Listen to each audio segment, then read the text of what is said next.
Hello friends, મારું નામ છે નિમિષા સોની. સ્વાગત છે તમારું મારી યુટ્યુબ ચેનલ પર. જો તમે ન્યૂ હો તો મારી ચેનલને લાઈક, શેર, સબસ્ક્રાઇબ કરજો અને બાજુમાં રહેલું બેલ આઇકન દબાવવાનું ભૂલતા નહીં. આજે હું બનાવવા જઈ રહી છું મેથીના થેપલા. મેથીના થેપલા બનાવવા માટે મેં 3 થી 4 વાટકી જેવો લોટ લીધો છે. મેથી લીધી છે, મરચું, મીઠું, હળદર, ધાણા જીરું, લસણ મરચાંની ચટણી, અજમો, તલ, થોડું લીંબુ અને તેલ. મેથી એડ કરી લઈએ. મેં મેથી ધોઈને લઈ લીધેલી છે. મરચું 2 ચમચી, હળદર 1 ચમચી, ધાણા જીરું 1 ચમચી, મીઠું સ્વાદ અનુસાર, ખાંડ 2 ચમચી લીધેલી છે મેં, લસણની ચટણી,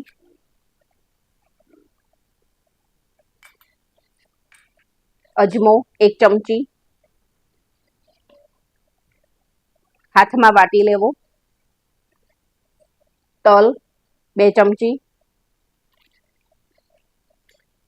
મેં લીંબુનો ઉપયોગ કરે છે, તમે દહીં પણ લઈ શકો છો.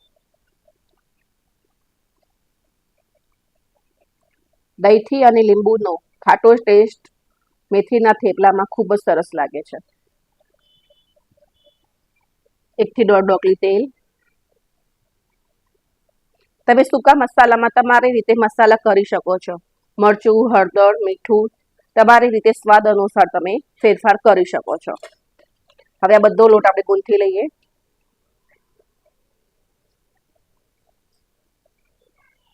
મેથીના થેપલા વરસાદમાં, શિયાળામાં ગમે ત્યારે ખાવાની ખૂબ જ મજા આવે છે.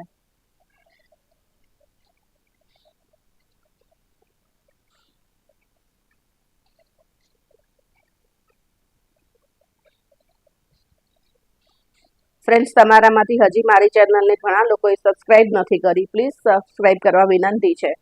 આપણો લોટ સરસ તેલની અંદર ભળી ગયો છે. હવે એના અંદર થોડું થોડું કરીને પાણી એડ કરીને લોટ બાંધીશું આપણે.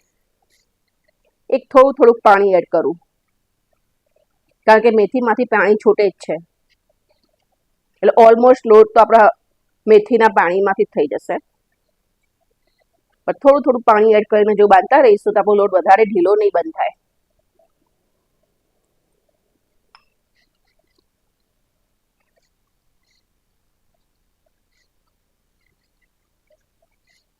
ઓલમોસ્ટ આપણો લોટ બંધાવા જ આવ્યો છે ફ્રેન્ડ્સ.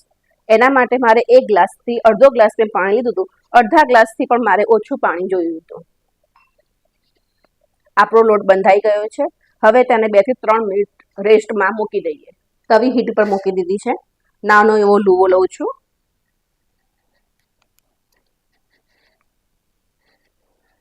મેથીમાં પાણી છૂટું હોવાથી લોટ થોડો ઢીલો બંધાઈ જાય, તો થોડો સૂકો લોટ પણ લઉં છું હું.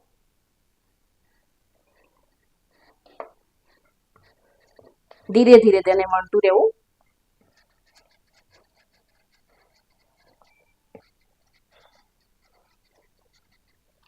તવી પર નાખી દેવાનું. ધીમા તાપે પહેલા તવી રાખવી, તો તરત જ મેથીનું થેપલું બળી ના જાય. ત્યાં સુધી બીજું વણી લઈએ. સૂકો લોટ થોડો લઈ લો. થોડું તેલ એડ કરવું. ગેસની ફ્લેમ થોડી ધીરી કરું છું. ધીમા તાપે સરસ ધીરે ધીરે શેકશો.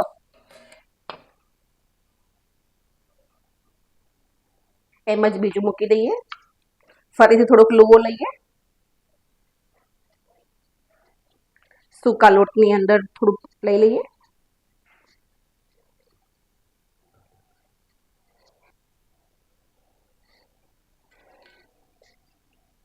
હું વધારે ઓઇલમાં નથી બનાવતી.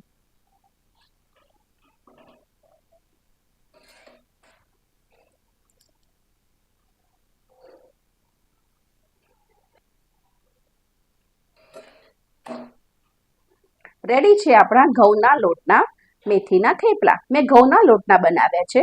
જો તમે બાજરીના લોટના કે મકાઈના લોટના બનાવવા માંગતા હોય તો બનાવી શકો છો.